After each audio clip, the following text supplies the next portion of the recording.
So what are we waiting for? Let's go get him.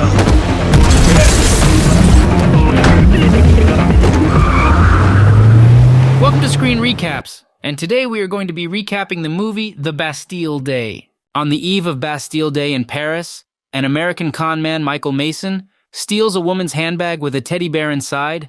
Unknown to Mason, the teddy bear is rigged with explosives. After disposing of the handbag, it explodes, killing 4 people. The bomb was intended to detonate in an empty office, but it fails due to the presence of employees. Mason is subsequently tagged as a terrorist by the French authorities, as well as CIA surveillance in Paris. Learning about Mason, CIA agent Sean Breyer goes to pursue Mason, and the chase ensues over rooftops. Breyer captures Mason and heads to the secret interrogation room.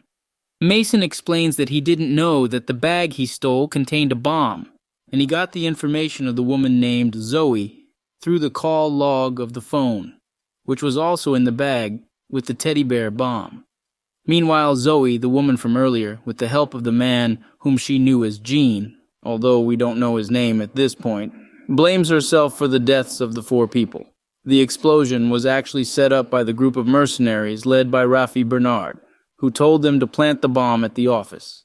Upon learning from the man who blew the bomb, Gene allows Zoe to escape, realizing that the group will come to kill her. The group tracks the location of Zoe's phone. Breyer engages in a fight with the group members, and they subdue Breyer while Mason escapes. Rafi and the group sets another attack by planting the evidence of the bomb at the mosque. They discuss that if the group follows the plan and spreads the chaos, they will have a $500 million transfer from a bank into their encrypted drive. French Interior Minister Victor Gamieux reveals himself as the leader of the mercenary group, thus making the people in the mosque falsely accused of being the bombers. After being chased by the authorities and Rafi's forces, Mason is picked by Breyer and heads to the safe house of Zoe's friend Paul and his group of men moments after Zoe arrives. Upon interrogation about Zoe's whereabouts, Zoe and her friends escape and burn their car. Mason and Breyer are forced to steal someone's car and head to the bar where Paul are working. Mason successfully gets Paul's ID after he stages a brawl in the bar.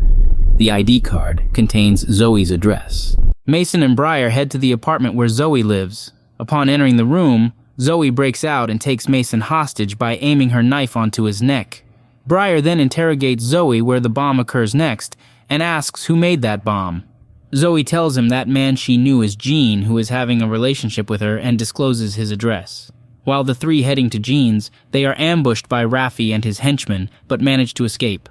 Upon arriving, they discover that Gene hanged himself. Zoe is shocked to see this, while Breyer discovers his ID showing that Gene is actually the police undercover Phibert Pascal.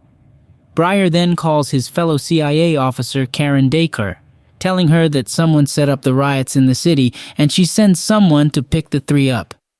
Karen meets Victor Gamieux, her primary contact back in Libya, discussing that the attack in the mosque was a setup. Learning that Karen has the witness, Gamieux kills Karen by shooting her at point-blank range, and he calls Rafi to pick them up.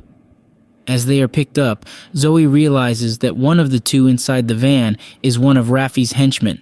When the henchmen are about to kill them, they engage in a fight between the 3 and the henchmen and manage to kill all of them in the van.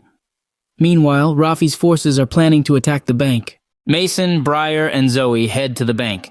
Breyer realizes that Gamieux killed Karen and discovers his corrupt plans. As the 3 arrive at the bank with the number of protesters gathered at the front of the bank, Breyer poses as cops in order to infiltrate the bank while Mason and Zoe stay.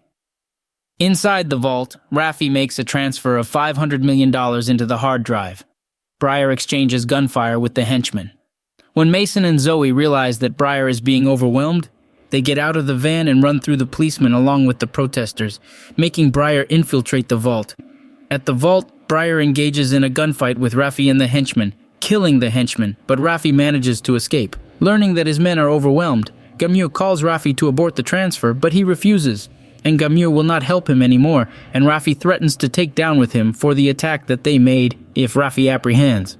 Upon Rafi get out of the vault, Mason stealthily took his hard drive upon Breyer's orders. Rafi then took Zoe hostage and threatens to kill her and Mason if he does not give his hard drive. When Rafi is about to shoot Mason, Breyer tackles Mason out, but upon Gamieux's orders, the policemen open fire on Rafi, killing him. While Breyer is recovering from his gunshot wounds, Mason escapes. Sometime later, Mason meets Gamu at the church, asking for the passport, plane tickets for Brazil, and $100,000 cash in exchange for the hard drive. After Mason hands the hard drive to Gamu, they head to the tunnel where the supposed $100,000 cash is. As they arrive, Gamu aims his gun at Mason, but Breyer arrives, aiming his gun at Gamu too. Then he shoots Mason. The other authorities arrive and arrest Gamu, and Mason reveals that he is wearing a bulletproof vest and hard drive that gave to him is fake. He then hands over the real hard drive to Breyer. Clearing his name, Breyer tells Mason that he got a job.